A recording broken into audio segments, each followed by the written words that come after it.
있지 아니한즉 그같이 그들이 당하리라 하느니라. 아멘.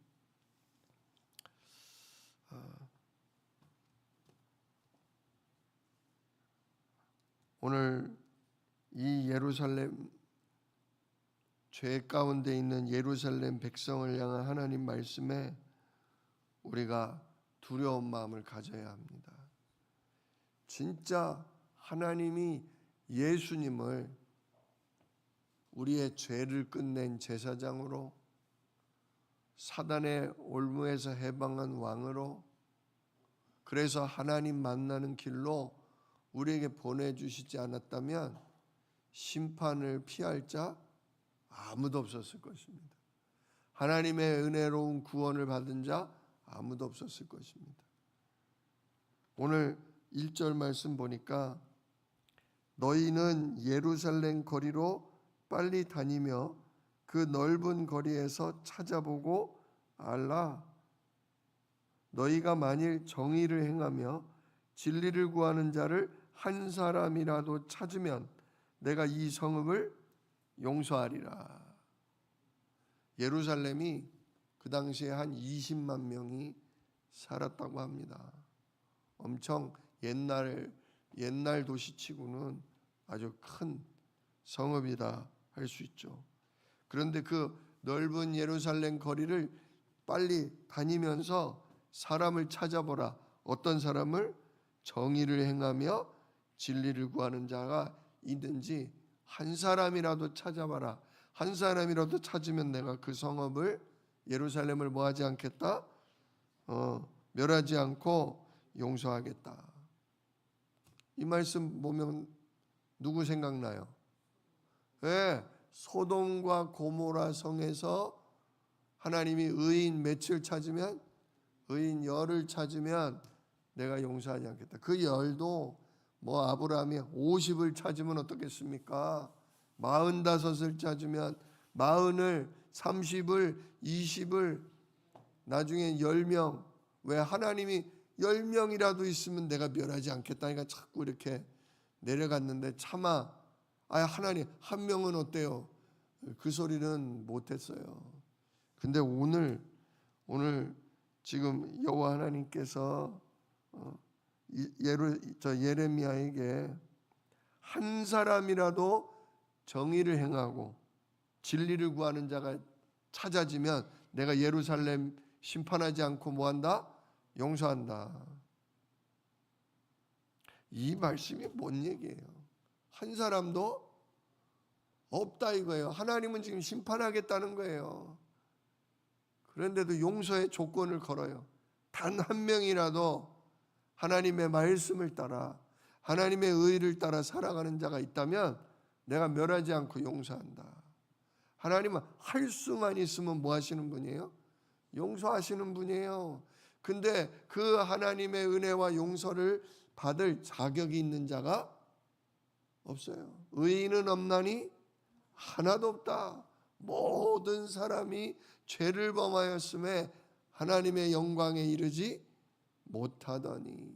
이미 창세기 3장 아담과 하와가 생명의 말씀을 떠나 악한 자의 말을 유혹받아서 불신앙하고 불순종한 그 순간 이미 정의를 행하는 자, 진리를 찾는 자는 이미 없어요. 이미 근본 자체가 하나님을 떠났어요. 그래서 하나님은 계속 선지자를 통해서 말씀을 주시고, 계속 하나님은 전쟁이나 기근이나 재앙을 통해서 두려움을 주시고 회개할 수 있도록, 돌이킬 수 있도록 하나님은 자꾸 깨닫게 하시는데 그 하나님의 말씀과 경고를 무시하고 거절한다 이거예요. 그러니까 보세요. 2절에 그들이 여호와께서 살아계심을 두고 맹세할지라도 실상은 거짓 맹세니라. 자, 여호와 하나님의 살아계심을 두고 제가 맹세합니다. 제가 그렇게 살지 않겠나이다. 주의 말씀을 따라 살겠나이다. 나는 그렇게 산 적이 없나이다. 막 온갖 옳은 척을 하고 또 막 하나님 앞에 결심을 보이고 그러지만 그 모든 게 뭐다? 실상은 거짓 맹세니라. 하나님이 십계명을 시내산에서 모세를 통해 주시고 그 십계명에 대한 세세한 계명들을 다 백성들에게 알리시고 그걸 모세가 다시 받아 적어서 백성들 앞에 십계명과 우리가 하나님 앞에 하나님을 사랑하고 내 이웃을 사랑하기 위해 지켜야 될 것들을 다 선포하니까 백성들이 뭐라고 그래요? 우리가 그것을 다 지켜 준행하겠나이다. 맹세해요. 너희가 다 지켜 행하겠냐? 예, 우리가 다 지켜 준행할 겁니다. 그랬는데 어떻게 해요? 모세가 어린 양의 피를 받아다가 뿌려요. 백성들이 다 뿌려. 두 가지 의미예요. 하나는 못 지키면 어떻게 된다? 그래, 니들 지킨다고 그랬어. 못 지키면 어떻게 돼? 이 양이 피 흘리는 것처럼 니들은 죽어야 돼. 그게 계약을 맺는, 서로 도장 찍는 그런 계약이에요. 이거 그래, 니들 지킨다고 그랬어. 못 지키면 이 양처럼 니들 피 흘려 죽는 거야. 근데 일방적으로 뿌려요 또. 왜? 근데 니들은 못 지켜. 이미 창세기 3장 때부터 하나님을 떠나 니들이 주인이 돼버렸어. 너희들 중심으로 너희들 원하는 걸 따라 살아갈 수밖에 없어. 그래서 너희들을 대신에 누가 죽으실 거다? 이 어린 양이신, 우리 죄를 짊어지시는 어린 양이신 예수께서 너희를 위하여 뭐 하실 거다? 피 흘려 죽으실 거다. 아무리 사람이 진심으로 내가 그렇게 말씀대로 살기를 원하고 제가 목숨을 걸고 진짜 하나님 뜻대로 살기를 맹세합니다. 그래봤자 그 모든 게 뭐가 된다? 거짓 맹세가 된다. 사도 바울이 얘기하잖아요. 내가 행하는 것을 알지 못하는도다. 원하는 바 선은 행치 아니하고 원치 아니하는 악을 행하는도다. 오라 나는 공고한 자로다. 그러므로 내가 한 법을 깨달았노니 선을 행하는 나에게 뭐가 함께한다? 악이 함께 있는도다. 그러므로 내가 또 깨닫는다. 이것을 행하는 자는 내가 아니요 내 속에 있는 죄니라. 내 육체 가운데 근본적으로 하나님 떠나 내가 하나님 되고 내가 주인 된 죄성이 있구나. 사도 바울은 구원 얻고서 성령 받고서도 내 육체 가운데 뭐가 있구나? 죄성이 있구나. 나도 모르게 하나님의 자리에, 나도 모르게 주인의 자리에 대해서 내가 보이는 대로, 내가 들리는 대로 이래 저래 이럴 거야 저럴 거야 이렇게 살아야 돼. 우리가 그걸 빨리 인정해야 돼요. 구원 얻었어도 성령 받았어도 우리 육체는 그렇게 내 고집대로 내 생각대로 살아갈 수 있다는 것입니다.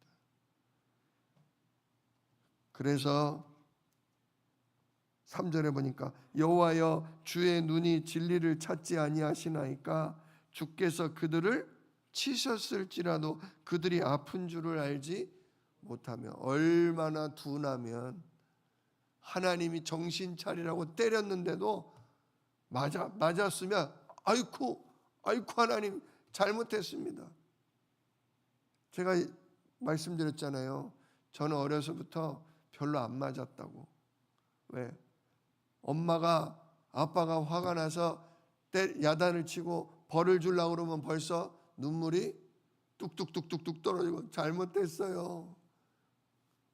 그리고 안 맞잖아요. 근데 이게 매를 맞으면서도 아픈 줄도 모르고 하나님이 그들을 징계하시는데도 그들을 멸하셨을지라도 그들이 나는 징계를 받지 아니한다. 이건 징계가 아니다. 난 잘못한 게 없다. 억울하다. 이렇게 교만하다 이거예요. 그래서 그들의 얼굴을 뭐보다 굳게 한다? 바위보다 굳게 한다. 아니, 하나님이 때리고 징계를 내리시면 잘못했습니다, 우리가 범죄하였나이다, 얼굴을 진짜 찌푸리고 회개를 해야 되는데 바위보다 얼굴을 굳게 해서 우리가 왜 맞아? 왜 이런 일을 우리가 왜 당해야 돼? 자기가 잘못한 걸 몰라요. 그래서 하나님께 돌아오기를 뭐예요?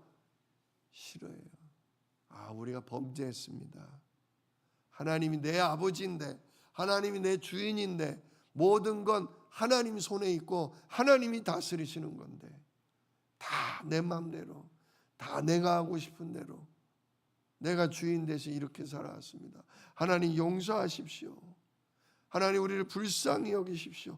돌아와야 되는데 돌아오기를 싫어하고 자존심만 내세우니 이걸 어째요? 이거 얼마나 때려야 돼? 그래서 4절에 내가 말하기를 이 무리는 비천하고 어리석은 것뿐이라 여호와의 길 자기 하나님의 법을 알지 못하니. 그러니까 배우지 못한, 그 마음이 사려 깊지 못한 일반 그냥 먹고 사는 데만 힘쓰는 사람들을 향해서 니들이 진짜 비천하다는 거는 모자란다 이거예요. 좀 모자란다. 니들이 모자라고 어리석은 자들이구나. 여호와 하나님의 길, 하나님의 법을 니들이 제대로 모르는구나. 그래서 예레미야가 5절 내가 지도자들에게, 좀 배운 사람, 여유가 있고 하나님의 말씀에 대해서 깊이 묵상하고, 이 지도자들인 것 누굴 얘기하냐? 요시야가 하나님의 말씀을 깨닫고서 장관들과 제사장들과 그런 신하들에게 우리 이제는 전적으로 여호와 하나님 앞에 회개하고 주의 말씀을 따라 여호와를 사랑하고 이웃을 사랑하는 이 말씀을 따라야 한다. 막 신앙 개혁을 막 일으켰다 그랬지 않습니까? 요시야 왕이 21살 때, 예레미야가 20살 때, 그래서 막 신앙 개혁이 일어나고 우상을 내버리고 죄 지은 거를 돌이키고 막 그런 회개 운동, 신앙 운동이 일어났을 때 적극적으로 왕과 함께 가담하고 참여한 사람이 지도자들이에요. 그러니까 이 사람들한테 가서 말했어요. 그들은 여호와의 길, 자기 하나님의 법을 안다. 먹고 살기 바쁘고 많은 걸 배우지 못한 사람들은 몰라서 그런다 치지만, 너희들은 하나님의 말씀을 요시야 왕과 함께 읽고 깨닫고 그래서 신앙 개혁을 같이 일으켰지 않냐? 니들은 여호와의 길, 하나님의 법을 알지 않냐? 그랬는데 그 배웠다는 사람, 요시와 함께 신앙 개혁을 일으켰던 그들도 일제히 멍에를 꺾고 결박을 뭐했다? 끊어버렸다. 마치 뭐처럼 성난 황소가 주인의 멍에를 더 이상 매지 않겠다고 주인의 결박을 끊어버리고 그냥 반발하고 도망간 황소처럼 지도자들도, 알만한 사람도 그렇다 이거예요. 그런데 어떻게 되냐? 복음을 못 깨닫고 진짜 어리석은 자나, 복음을 안다고 하고 정말 하나님의 말씀대로 뜻대로 산다고 애쓰던 자들이나 한결같이 하나님의 말씀을 떠나 불의를 저지르고 자기가 주인 돼서 자기 육신이 원하는 대로 그렇게 살아가는 걸 보고 6절에 뭐라고 그래요? 그러므로 수풀에서 나오는 사자가 그들을 죽이며 사막의 이리가 그들을 멸하며 표범이 성읍들을 엿본즉 그리로 나오는 자마다 찢기리니 이는 그들의 허물이 많고 반역이 심함이니이다. 저는 이걸 읽으면서 창세기 4장 가인이 하나님께서 세워놓으신 진짜 어린 양의 피와 기름으로 제사를 지냈던 아벨을 죽인 가인이 생각나더라고요. 가인은 동생이 수고한 어린 양으로 제사 지내는 것보다 내가 땀 흘려 수고한 농산물로 제사를 하는 게 더 하나님 기뻐할 거다. 하나님이 지금 수고한 게 중요한 게 아니라 죄를 씻으려면 뭐가 필요하다? 피가 필요하다. 진짜 죄 없는 생명이 죽어 피를 흘려야 죄값이 치러진다. 하나님의 포인트, 하나님의 구원의 핵심은 죄 없는 자가 대신 피 흘려 죽어야 된다는 거에 있었는데, 가인의 중심은 뭐였냐? 하나님을 향한 나의 정성, 하나님을 향한 나의 열심. 그러다 보니 하나님이 기뻐하시는 어린 양의 피보다 자기의 정성을 가지고 나왔더니 하나님이 받지 않으셨다. 근데 동생은 하나님의 언약을 붙잡고 나왔기 때문에 받았다. 근데 그걸 못 깨닫고 시기 질투로 동생을 돌로 쳐 죽이고 땅에 묻어놓고 뻔뻔하게 내 동생을 내가 어떻게 합니까? 근데 그런 가인을 향해서 하나님이 이제부터 죄가 너를 원하나 네가 그 죄를 뭐 해야 된다? 다스려야 된다. 이제부터 네가 어린 양의 피, 예수 십자가의 보혈을 네가 거절했으니까 이제부터 죄 문제는 누가 해결해야 된다? 이제는 네가 해결해야 된다. 그렇지 않으면 어떻게 된다? 죄가 문 앞에 엎드려 있다. 죄가 문 앞에 사자처럼, 여기 나오는 표범처럼, 이리처럼 문 앞에 딱 있다가 넌 용서받을 어린 양의 피를 거부했기 때문에, 용서를 못 받기 때문에 네가 문을 열고 나오는 순간 저주가, 재앙이, 사망이 너를 덮쳐서 너를 영원한 멸망으로 끌고 갈 거다. 지금 어린 양의 피로, 여자의 후손으로 오실 메시아 그리스도를 통해 하나님이 구원하겠다고 약속하셨고, 요시야가 그걸 회복시키고 우리 정신 차리고 여호와 하나님께로 돌아오자 어린 양의 피로 하나님 앞에 진짜 사함 받자. 우리에게 다윗의 자손을 통해 그리스도 온다고 했다. 이렇게 요시야가 외쳤는데 그 모든 걸 집어 던지고 다시금 우상을 향해, 다시금 무당에게, 산당에게 의지하는 이들을 보고 진짜 니들이 그렇게 하나님의 결박을 끊고 언약의 끈을 끊어버리고 니들이 알아서 하겠다고 그러면 니들은 어떻게 된다? 사자에게, 이리에게, 표범에게 너희들은 찢기게 될 것이다. 왜냐? 니들이 허물이 많고 반역이 심한데 용서받을 길을 발로 찼으니까. 매를 맞고도 안 아프다, 우리가 뭘 잘못했냐 하고 돌아오지를 않으니까 니들은 구원을 받을 수가 없다. 그 7절에 내가 어찌 너를 용서하겠느냐, 네 자녀가 나를 버리고 신이 아닌 것들로 맹세하였으며 내가 그들을 배불리 먹였는데 그들은 오히려 간음하며 창기의 집에 허다히 모이고. 이게 하나님이 은혜로 베푸시고 먹이셨는데도 저들이 바알과 아세라와 느보와 벨의 그 우상에게 가서 절했다. 그게 지금 여기서 간음했다 그 얘기예요.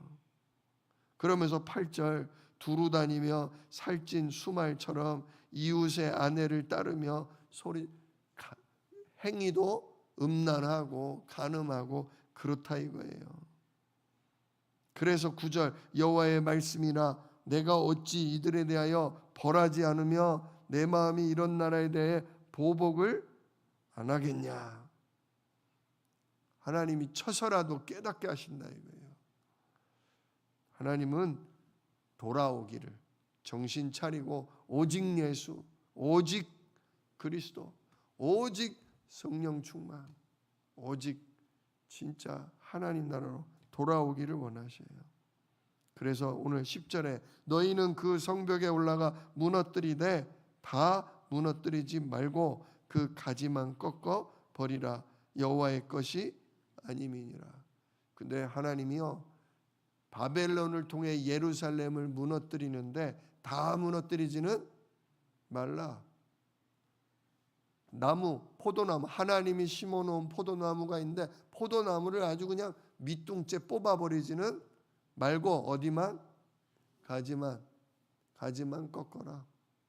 왜? 의의 열매, 그리스도로 말미암아 성령으로 말미암아 의의 열매는 맺지 못하고 진짜 더러운 그런 죄악된 열매만 맺으니까 하나님이 성을 무너뜨리고 가지를 꺾되 다 무너뜨리지 말고 나무째 뽑지는 말고 가지만 꺾어라. 그거는 여호와의 것이 하나님이 택한 자, 구원 얻기로 작정된 자는 놔두고 복음 전에도 회개치 않고 돌아오지 않고 자기 멋대로 사는 자들은 하나님이 멸하고 꺾어버리라 이거예요. 그러나 반드시 하나님이 남은 자는 뭐하다? 있다 그거예요. 정말 똑같이 복음을 듣는데 똑같이 하나님이 부르시는데 돌아올 자가 그래도 있다는 거예요. 한 명도 의인이 없지만 하나님이 치시고 때릴 때 돌아오는 자가 있다. 그 사람은 구원 얻기로 뭐한 사람? 작정된 자. 그 사람은 하나님이 영세전에 알고 택한 사람.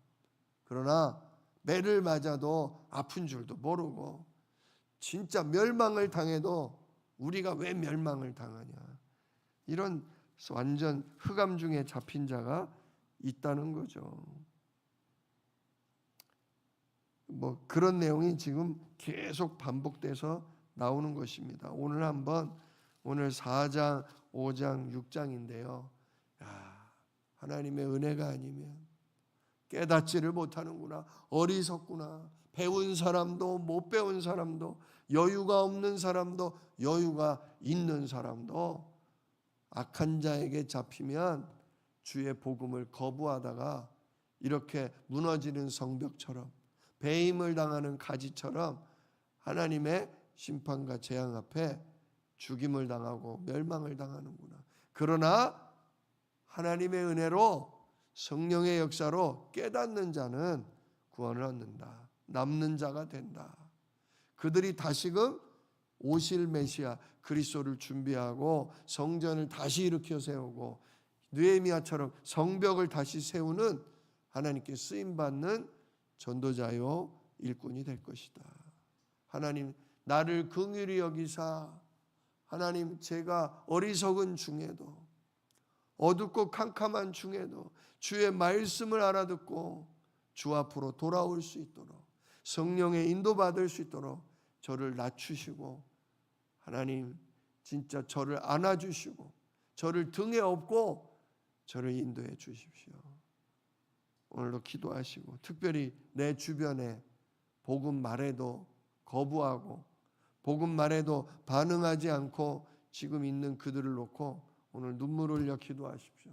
내 아들이 그렇다면 내 딸이 그렇다면 내 사랑하는 형제와 내 사랑하는 이웃이 그런 가운데 있다면 하나님 돌이키게 하옵소서. 아무도 스스로 복음 깨달을 자 없습니다. 하나님 아무도 스스로 정말 그리스도 주 앞으로 돌아올 자 없습니다. 하나님이 은혜 주십시오. 하나님 정말 악한 자를 꺾으시고 빛을 비추사 어둠을 걷어내시고 진짜 내 사랑하는 이가 내게 맡겨주신 이가 주 앞에 돌아올 수 있도록 하나님 역사해 달라고 오늘도 우리의 자녀들과 후대들과 이웃들을 위해 기도하는 예레미야가 이게 눈물을 흘리면서 쓴 거예요. 눈물을 흘리면서 미워하는 게 아니라 너무너무 안타까운 장면이 이제 계속 이어집니다. 자, 이런 기도가 이런 진짜 은혜가 우리에게 우리의 가족과 이웃들에게 있기를 정말 예수 이름으로 축복합니다. 기도하겠습니다.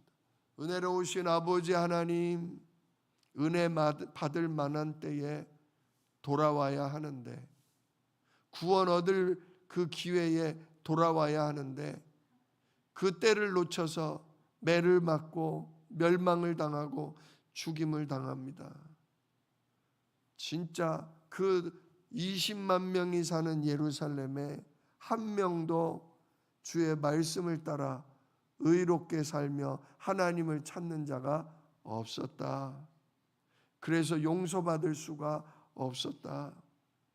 하나님, 오늘도 우리도 두려워하게 하옵소서. 진짜 주의 은혜가 아니면 말씀을 떠나고, 주의 은혜가 아니면 성령 인도를 못 받고 죄 가운데 살다가 어느 날 배임을 당하는 가지처럼, 무너지는 성벽처럼 망할 수밖에 없다는 것을, 사단은 이리처럼 사자처럼 표범처럼 그러한 우리를 노리며 기다리고 있다는 사실을 하나님 진짜 오늘도 기억하면서 오늘도 예수 이름 부르게 하옵소서. 오늘도 아버지께서 엄마 뱃속에서 나올 때부터 우리를 안아주시고 우리를 업어주신다, 우리를 백발이 될 때까지 그리 인도하신다 하셨사오니 하나님, 우리와 우리의 자녀와 우리의 이웃을 포기하지 마시고 하나님, 때려서라도 정신을 차리게 해서라도 우리가 그리스도께로 돌아오며 성령의 인도받는 자가 될 수 있도록 하나님 우리를 인도하여 주시고 우리의 가정과 후대와 이웃을 긍휼히 여겨 주시옵소서. 이 일을 능히 이루실 약속이 있는 우리 주 예수 그리스도의 이름으로 기도드리옵나이다. 아멘. 너희는 이렇게 기도하라. 하늘에 계신 우리 아버지여, 이름이 거룩히 여김을 받으시오며 나라가 임하시오며 뜻이 하늘에서 이룬 것 같이 땅에서도 이루어지이다. 오늘날 우리에게 일용할 양식을 주시옵고 우리가 우리에게 죄 지은 자를 사하여 준 것 같이 우리 죄를 사하여 주시옵고 우리를 시험에 들게 하지 마시옵고 다만 악에서 구하옵소서. 나라와 권세와 영광이 아버지께